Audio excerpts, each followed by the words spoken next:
Bonjour à tous sur la chaîne Wrestling Love et aujourd'hui on se retrouve pour une nouvelle review de la compagnie Dragon Gate pour le show Memorial Gate qui aura lieu le 27 mars 2021 en mode Furax avec Pierre. Salut Pierre.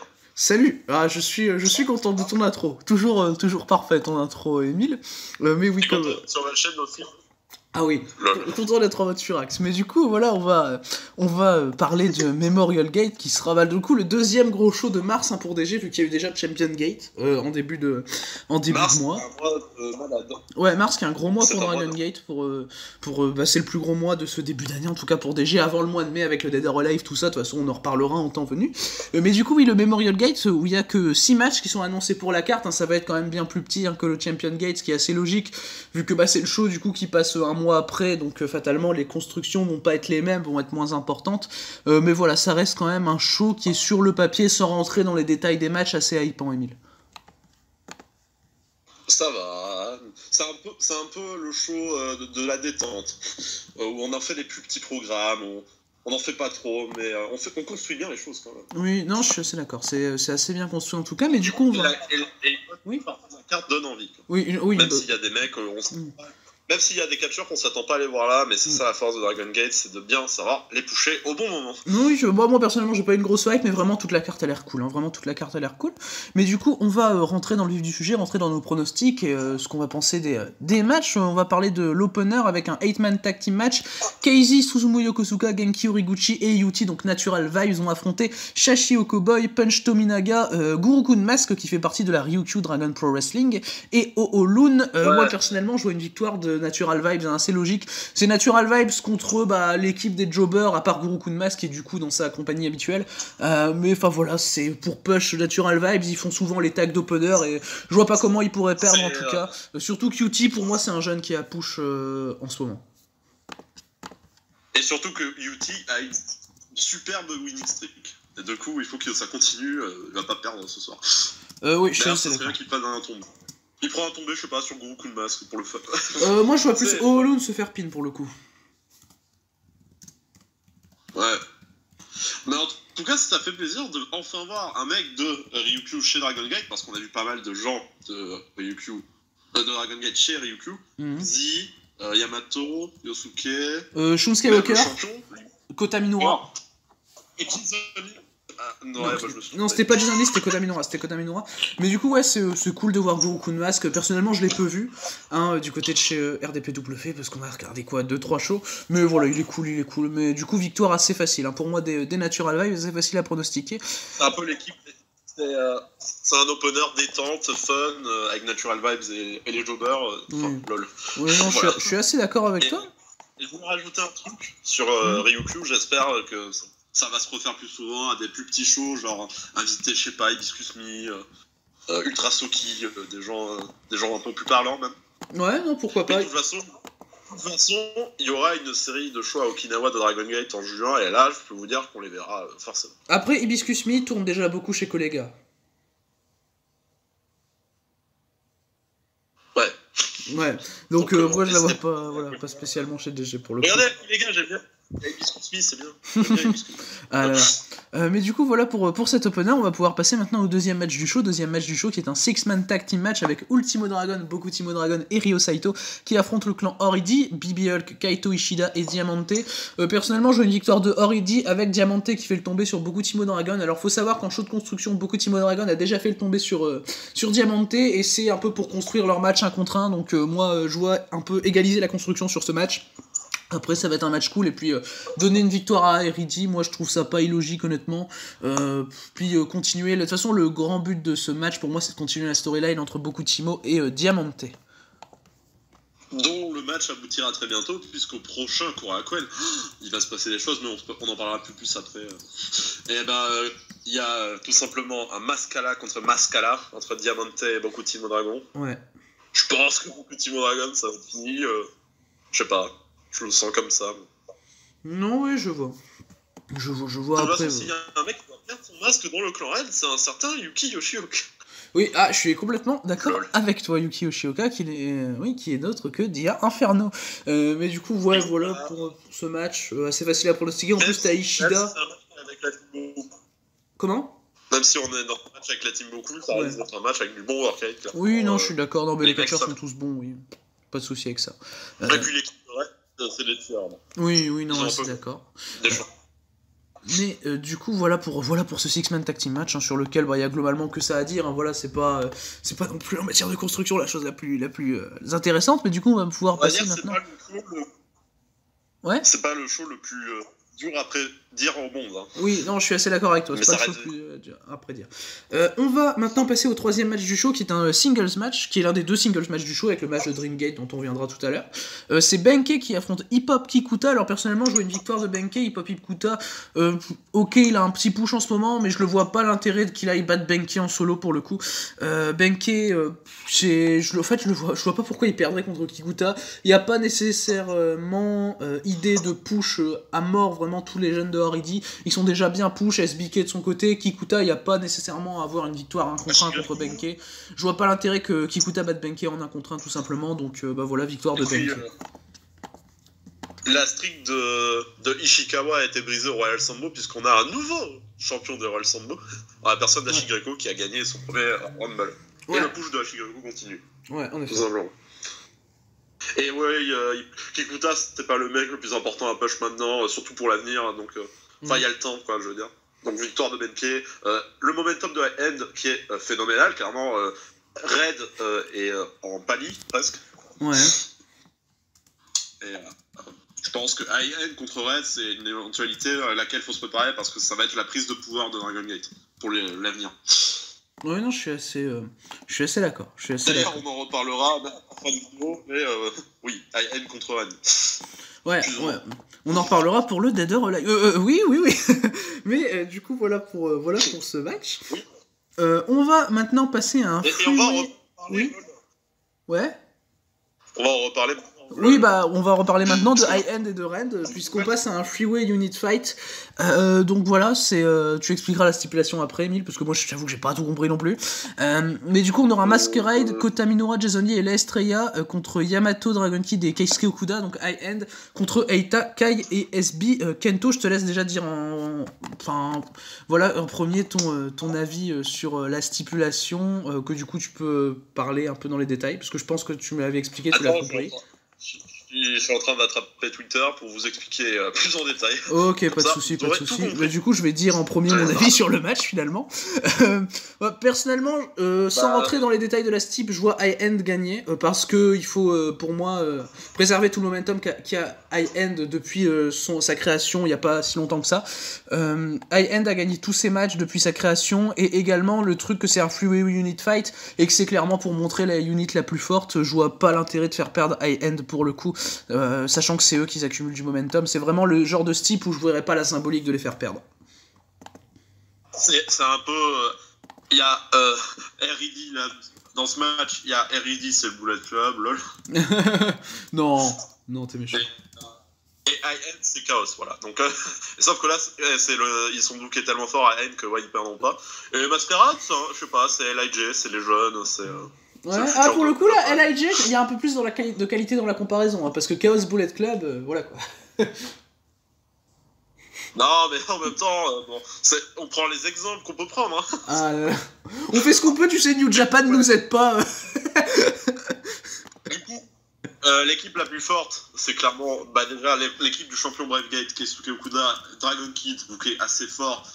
Même s'il des grosses défaites dans les derniers mois, et Yamato, c'est un héros, comme Chris Hero, lol. Et du coup, victoire de High End logique, même si Masquerade peut jouer les troubles faits. Masquerade pourrait récupérer un peu de momentum, là où il en faut. Mais bon. Moi... Et du coup, le three-way unit fight, dans un Wakayama Tornado winning match, il va y avoir une loterie qui va déclarer l'ordre d'entrée dans le match. Ça a commencé comme un three-way. Et à chaque fois, un nouveau participant va rentrer pendant 60 secondes. Et le match aura lieu jusqu'à qu'il y ait des Tornado Rules, quand tous les membres seront rentrés, et c'est single elimination. Donc si un membre d'une équipe est éliminé, avant la portion Tornado, il est éliminé. Toute l'équipe meurt. C'est fini. Ok, je vois. Okay. C'est bon, Games. Merci à toi pour l'explication. Et du coup, moi, si je vois Mascarade gagner, c'est pour avoir qu'un des trois, bah, surtout Jason Lee, pour le coup, qu'un des trois, et une chance au championnat Brave Gate de Keisuke Okuda un peu dans le futur, tu sais. Et Jason Lee mérite. Donc, moi, je verrais Jason Lee. Ouais. Je verrais Jason Lee, même si pour le coup, je préfère Minoura, mais pour moi, ça aurait peut-être un peu plus de sens de voir Jason Lee. C'est quand même lui qui est, je trouve, booké quand même assez plus fort que Minoura, hein, personnellement. Mais du coup, voilà pour ce Freeway Unit Fight. Mais du coup, en définitive, on voit pas du tout Red remporter le match, hein, voilà. Du coup, on va pouvoir passer maintenant aux deux matchs de championnat, à commencer par le match de championnat Twin Gate. C'est Masaaki Mochizuki et Takashi Yoshida, nouveaux champions Twin Gate depuis le Champion Gate, où ils ont pris les championnats à Bibi Hulk et Kai, et ils défendent leur titre dans leur première défense, du coup, contre Yasushi Kanda et Kenichiro Arai. Alors, personnellement, je trouve que c'est quand même un match serré, étant donné le booking de Mochizuki et de Yoshida en tant que champion, qui n'est quand même pas fou, je trouve. Personnellement, j'aime pas le booking autour de la division Tide en ce moment. Du côté de chez DG. Moi, je vois quand même Mochizuki et Yoshida gagner parce que c'est leur première défense. Mais même à ça, si Yoshida se fait pin, je serais même plus surpris parce que... Enfin, j'aime pas le booking personnellement en ce moment de Takeshi Yoshida. Donc voilà, victoire de Mochizuki et Yoshida et on passe à la suite. J'aime pas le booking tout court de la division tag. Je veux bien que programme de construction, on va en parler plus tard, mais BXB Hulk et Kai, ils sont occupés. Hein, ils vont être occupés pour les mois à venir. D'accord, si vous voulez. Mais bon, j'ai envie de partir du principe Dangerous Gate avait été champion, il a pas défendu son titre sur le show, il était quand même dans le Dangerous Gate. Le match qui a rendu Red dans un autre level même, en termes de puissance, dans la guerre générationnelle. Et voilà quoi. Mais bon, je veux bien comprendre la logique. Yoshida et Mochizuki, c'est feel good. La foule, elle en revenait pas lorsque ça arrivait. Moi non plus. Moi, j'ai pas aimé personnellement, je t'avoue. Mais bon, moi, si je devais choisir entre regarder une division tag vraiment forte et changer de champion, bon, garder les champions ou changer de champion, bon, moi je vais regarder les champions. Ils auraient pu attendre un peu plus tard dans l'année, je sais pas. Ouais, non, je vois ce que tu veux dire.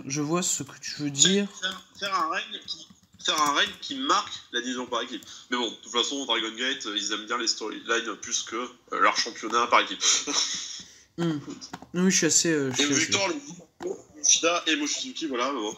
Balek, hein. Franchement, Balek. Ah oui, non, mais je suis complètement d'accord avec toi. Pour moi, Kenichiro Arai, c'est un peu Earth dans cette situation, c'est-à-dire qu'il a de la chatte, et il est champion de 24/7 tout le temps. non, pour le coup, j'ai rien contre Kenichiro Arai, mais j'ai surtout quelque chose contre le booking des champions actuellement qui est pas super bien pour moi. Mais enfin voilà, en soi, les challengers me dérangent pas. Yoshida, c'est un peu une blague. Depuis un mois, pour un champion par équipe, surtout Takeshi Yoshida, le Batista de Dragon Gate. Ça passe pas. Ah là là. Non, mais du coup, voilà pour ce match de Twin Gate qui est pour le coup pas super facile à pronostiquer, mais quand même assez unanime sur qui va gagner. Mais du coup, voilà pour ce match. Non, il est facile. C'est du faux suspense. On sait très bien que Yoshida et Mochizuki vont gagner. C'est l'équipe la plus expérimentée. Mais tu sais, vu le booking en ce moment de la division tag, je serais même pas surpris, tu sais. Mais bon. Du coup, voilà. Ouais, mais Dragon Gate ne s'appelle pas New Japan. Ah là là. Bah, eux, au moins, ils bookent la division tag. Ils le font pas bien, mais eux, au moins, ils la bookent. Pas comme New Japan. Et du coup, après ce shoot sur New Japan, qui est bien évidemment la meilleure compagnie, lol, on va maintenant passer au match pour le championnat Open The Dream Gate, qui est du coup le titre majeur de Dragon Gate, et qui sera donc le main event de ce show, assez logiquement, où Shun Skywalker, champion donc depuis le Kobe Pro Wrestling Festival 2020, va défendre son titre contre un nouveau membre de R.I.D., enfin un nouveau membre de R.I.D., il est pas nouveau de R.I.D., mais encore un membre de R.I.D. pour challenger Skywalker, quoi. Et c'est Kazuma Sakamoto, l'ancien manager de Lord Tensai. Quel est ton pronostic pour ce match, Emile? Shun Skywalker. Voilà, oui. c'est tout. Non, moi aussi. Bah, voilà quoi, la logique. Hein. Il y a un moment, Kazuma... Si Kaito Ishida n'a pas battu Shun Skywalker, et putain, qu'est-ce qu'il aurait pu le battre, bah, Kazuma... Il va deliver, clairement, il va être vicieux, il va être très bon push de Kazuma Sakamoto, vraiment, je le redécouvre Kazuma Sakamoto. Avant, je m'en étais un peu balèque, genre j'étais en mode, ouais, s'il y a des mecs de raid qui doivent sauter, bah Kazuma, tu pars devant. Là, maintenant, c'est Aita, bon. Ouais, mais je suis assez d'accord que Kazuma Sakamoto, avant, j'étais pas spécialement fan dans R.I.D. Mais là, depuis son push, il commence à m'intéresser. Vraiment, pour moi, c'est ça la force de Dragon Gate. C'est que même s'il y a un mec dont on s'en bat les couilles, genre Kai, par exemple, dès qu'il le push, il devient intéressant, t'sais. Pour moi, ça, c'est la vraie force de Dragon Gate. Après Kai, c'est un peu la masterclass du mec dont on s'en bat les couilles et qui Oui. devient Dieu, quoi. Oui, non, là je suis d'accord pour le coup. Donc voilà. Non, je suis assez d'accord. Mais enfin voilà, moi je vois Skywalker évidemment remporter le match. Sakamoto pour moi c'est une défense de transition, ce qui est assez logique quand tu vois le placement dans le show par rapport à le placement dans l'année par rapport à Dragon Gate. C'est même pas un mois après le dernier gros show, fatalement il allait pas avoir une défense avec beaucoup de construction. Pour moi ça aurait été gâché de la construction pour ce match. Donc moi je suis quasiment 100% sûr que Skywalker va gagner, et Sakamoto est un peu push, mais voilà, et ça va donner une nouvelle défense de transition à Skywalker pour derrière partir sur du lourd, sur par exemple du Hashi Greco, enfin voilà, ou peut-être du Yamato, tu sais. Et puis Shun Skywalker prend encore du momentum sur R&D et reprend la course. Ouais, en effet, après avoir battu en plus Kaito Ishida, moi je trouve que ça fait sens d'avoir un mec de Horidi. Et Eita. Oui. Et Eita. Ouais, et Eita. Mais bien pour sûr. Le coup, ouais, d'avoir un mec de Horidi là, moi je trouve que ça fait sens, parce que pour une défense qui est pas super construite, mettre un mec de Horidi, déjà ça aide dans la construction, à pas se retrouver avec un néant total sur le main event du Memorial Gate pour le coup. Enfin voilà, sur la storyline Masquerade contre Red, je pense que t'es d'accord avec moi. Ouais, moi si on m'avait demandé, au début du mois, j'aurais mis Hashi Greco à Memorial, et j'aurais mis Kaito Ishida à Champions Gate. Voilà, c'est tout. Pour le coup... C'était pas le plan de Dragon. C'était pas le plan de Dragon Gate. Bah pour le coup, je préfère ça, parce que Hashi Greco, pour moi, faut quand même une grosse construction s'il a une chance au titre. Ouais. Après, ça fait... On va pas se mentir, ça fait depuis le début de l'année qu'il a un push de malade. Là, le Royal Sambo, encore, ça rajoute un clou, encore. Il y a un moment, ça va venir. Non. C'est peut-être à Dead or Alive, hein, je sais pas. Hein.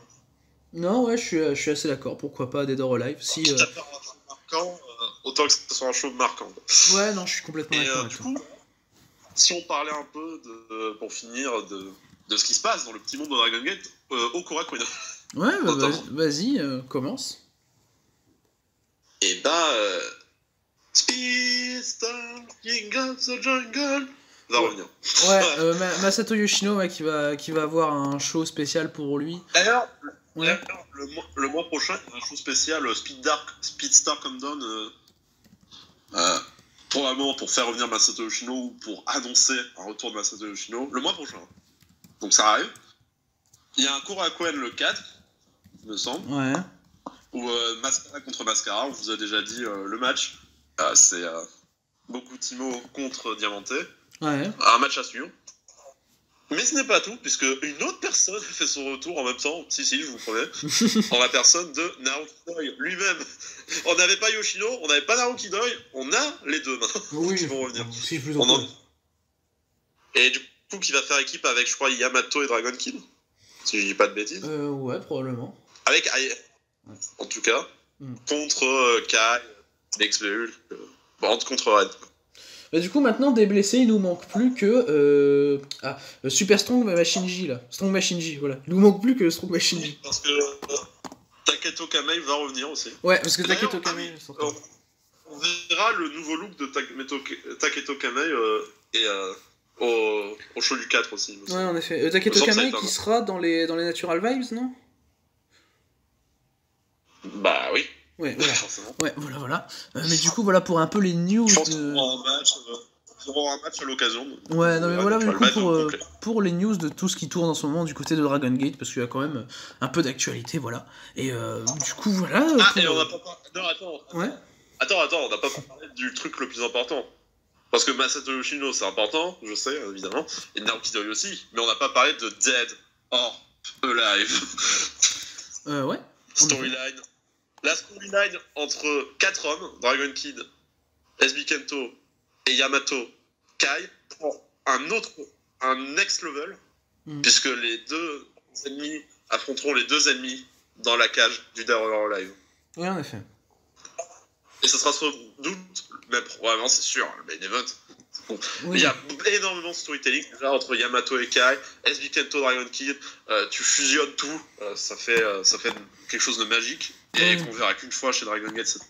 Non mais c'est clairement comme quand tu fusionnes des rivalités sur le Journal of Wrestling, tu sais.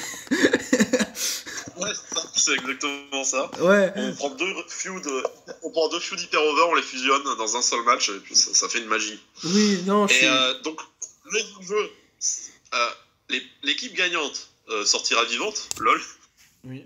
Et l'équipe perdante devra s'affronter dans un R contre Mask si Dragon Kid perd, bien sûr. Les enjeux sont énormes.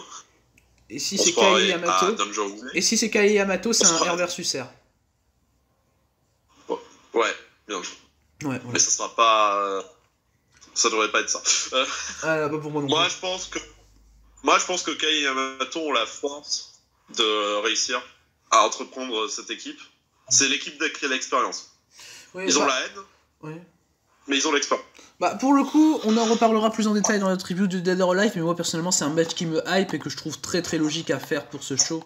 En tout cas, le 5 mai, ça a pété. Ouais, non, je suis assez d'accord avec toi. Je suis complètement d'accord avec toi. Et bah du coup, voilà, c'est tout pour l'actualité Dragon Gate. Emile, on n'a rien oublié? Oui. Et du coup, bah voilà pour cette preview hein, du Dragon Gate Memorial Gate. On fera la review qui sortira 2-3 jours après le show, voilà. Qu'on matera en live de toute façon. Avec en effet. Et du coup, voilà pour cette review de Memorial Gate. Merci à toi, Emile, d'avoir participé à cette vidéo. Et du coup, d'ici les prochaines vidéos, je vous dis à la prochaine.